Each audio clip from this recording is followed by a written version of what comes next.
Now at 6, breaking news overnight in the search for Nancy Guthrie. A suspect detained by police yesterday has now been released. I'll have the latest coming up in my live report. And police in Keizer are investigating 2 shootings that happened in the same area within just hours of each other. What we know about both ahead.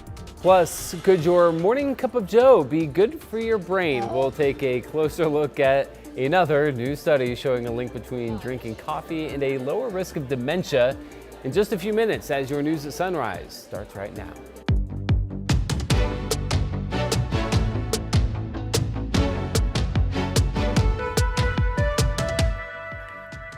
Good morning, and thank you for joining us. I'm China Green. And I'm Matthew Herchick. Are you upset about this? Because I have been in the news for 10 years. You boys have been in there longer, and I swear every year coffee adds 5 months to your life. Coffee pulls out 2 years of your life. Like, good for your heart, bad for your figure heart, good for your it brain. out. Yeah, we can't keep it straight. Well, the teas made it sound like it was good for me this time. Is that right? Come on, tell me. Bottoms up. For the Hold time, that thought. Bottoms up. For the All right. time being, it is. So Right now. yeah. Okay, I'm going to drink so fast. Chug, chug, chug. Hey, China, the bricks are dry. The bricks are chilly this morning as you look from the Pioneer Park building down at the square. 35 out of PDX. There are frosty spots around. So far, not really seeing fog and not really expecting it. Now, there are fog pockets when you get south of our area down toward Eugene. And there's certainly some developing frost, I think, on the grass in front of the Capitol. McNary Field at 34. Was at 32, 33. So to the bus stop we go. We're in the 30s out the door. It's going to be one of those beautiful sunny start, sunny finishes. For the most part, we don't look for a cloud in the sky. 50 at noon. And then later today, we get up to about 56 degrees. I have to tend to my health now. Chris?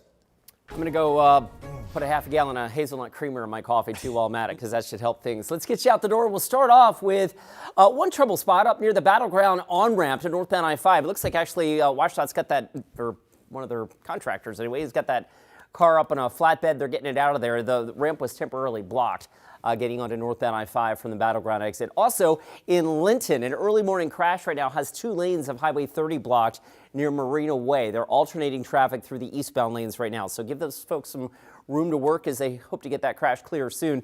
Back to Wilsonville, there's your southbound I-5 drive. Guys, it's getting busier, but so far the freeways are in relatively good shape.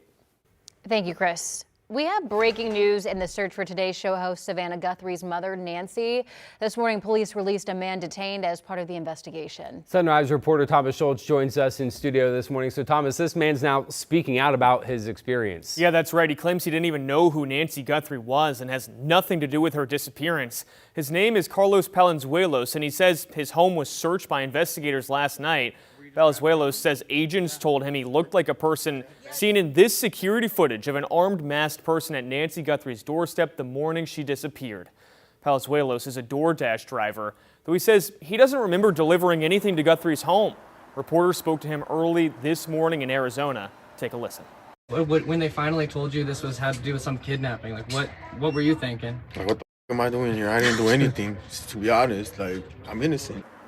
The Pima County, Arizona Sheriff's Office declined to comment on the reported release of Palenzuelos.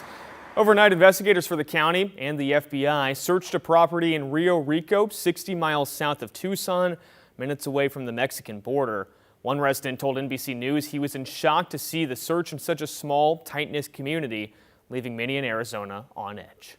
You know, so it's like a member of the family when I hear about Nancy Guthrie, and I sure hope they find her. The FBI said yesterday it had not identified a person of interest, though FBI Director Kash Patel said the potential subject is armed. Guys. Thank you, Thomas. We are not in a place now to be able to understand why and what may have motivated this tragedy. That's the message from authorities in northeastern British Columbia after 9 people were found dead in connection with a school shooting. It happened in Tumbler Ridge, a town of about 2,400 people, around 600 miles northeast of Vancouver. Police say the shooter killed 9 people, including themselves. Most of the victims were found at the school, but authorities say 2 people were found dead inside a home connected to the case. 25 others were wounded. We will bring you updates as we learn more. Back here locally, Keizer police are investigating 2 separate shootings that happened just a few hours apart. And it's important to note here that police don't believe that these two events are connected. But the first shooting happened around 10:30 Monday night when shots were fired at a family as they were driving away from In-N-Out on Keizer Station Boulevard. Their window was shot out and a bullet hit the father in the head. Police say that he suffered a serious injury but is expected to survive. The second shooting happened just across the street 3:15 Tuesday morning at Hops and Drops restaurant. Detectives believe that a different man pulled a gun on a Cisco food delivery driver. Driver ran inside while the suspect fired. They say he shot at the restaurant and the driver's truck. Luckily, no one was injured in this case. Police think these are unrelated shootings because the bullet casings from the two incidents don't match. And the suspect in the In-N-Out shooting does not appear to match up with the man who attacked the Cisco delivery driver. There's no evidence to suggest that he was in that area at that time. Plus, we have the weapon. The weapon is not matching up to the casings that we have on scene. Again, police think that these are unrelated shootings. Investigators arrested a 42-year-old man named Keith Winans for the delivery truck shooting. They're still working to track down the suspect in the first one. Well, Portland police have identified the man who was shot and killed by officers in Northwest Portland. Authorities say they tried to arrest 57-year-old Eric Scherer last Thursday, a few days after he threatened two security officers at a nearby Safeway. When police flushed him out of his apartment in the Pearl, they say he was holding a handgun. That's when the two officers opened fire. Authorities say they found a loaded shotgun at the Safeway that contained shells with threats that mentioned President Donald Trump. And new details this morning on the latest statewide homelessness report showing significant changes in numbers across Oregon. So Portland State University researchers say the data gives policymakers and service providers a clearer picture of where the needs are. Sunrise reporter Corey Johnson joins us live with a breakdown of the data. Good morning, Corey.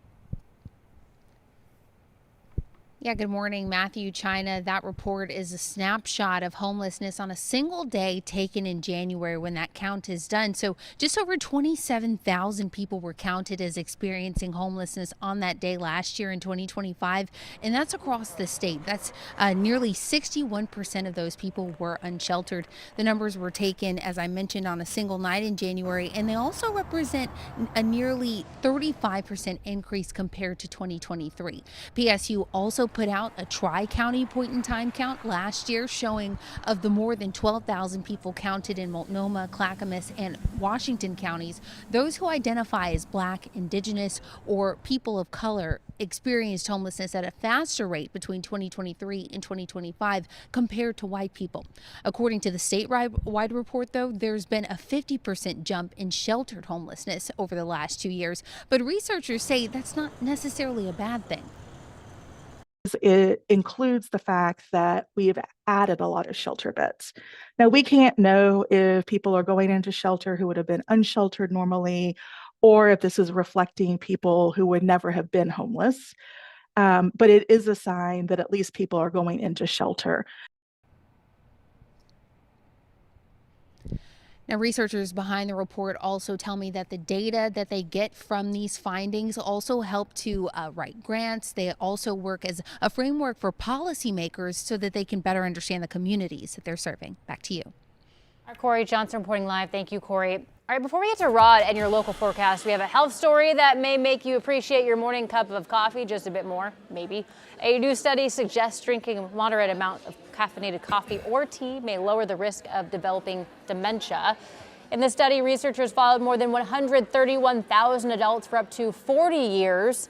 They found that people who regularly drank 2 to 3 cups of coffee a day or 1 to 2 cups of tea daily were less likely to develop dementia compared to those who consumed little or no caffeine. So I guess this will be the explanation for why my memory in my mind just goes early in life. This guy wakes up at 2 a.m. like we do and drinks no coffee, no tea. Wow. Psycho. Just a natural ball of energy, Rod. I don't need it. It's impressive. I wake up this way. What was the study? The study didn't get into the 4 to 5 cups. I need to know that category. So that study does me no good. Here's our Timberline Lodge camera. We have mainly clear skies up top, a similar temperature to what we have in the valley this morning. It will be a bluebird day if you're going up to the mountain, 33 degrees up at Timberline right now. Generally, you have to go down to Eugene to find fog. We have no fog being reported out in the gorge. The lights from the dam from the Oregon Veterans Home camera out in the Dalles. You folks 29. Winds are mainly light here. You get up into elevation in the west end, though. Corbett still gusting 30 to even a little bit higher than that this morning from the east. Down in Troutdale, winds today will be similar to yesterday, which was kind of 10 to 20. And we are fog free in the valley. Here's Vancouver, the Springs at the waterfront, looking out over the Columbia and the Interstate Bridge. Clear skies and frosty, 32 degrees. So again, there are frosty spots. Downtown Portland, though, holding at 38. Westland, Tigard, Wilsonville, Gresham, 44. So most of us are above freezing. Salem close at 34, and there's Albany setting at 32. We have cloudiness this morning coming up into southern and eastern parts of our state. So Sun River Bend, John Day, Burns, kind of a partly sunny day for you folks with some cloudiness. But we're all clear here on the west side, and it's actually all clear up to Seattle. This shows Portland in the mid-50s today. Seattle, if you're going up for the parade for the Seahawks, 51 degrees and sunshine is the forecast. Portland 56, some cloudiness tomorrow, but still a nice day. Partly sunny 52, tracking showers coming in on Friday. And for the weekend, I still think Saturday will be the rainiest of the bunch. And that's your forecast.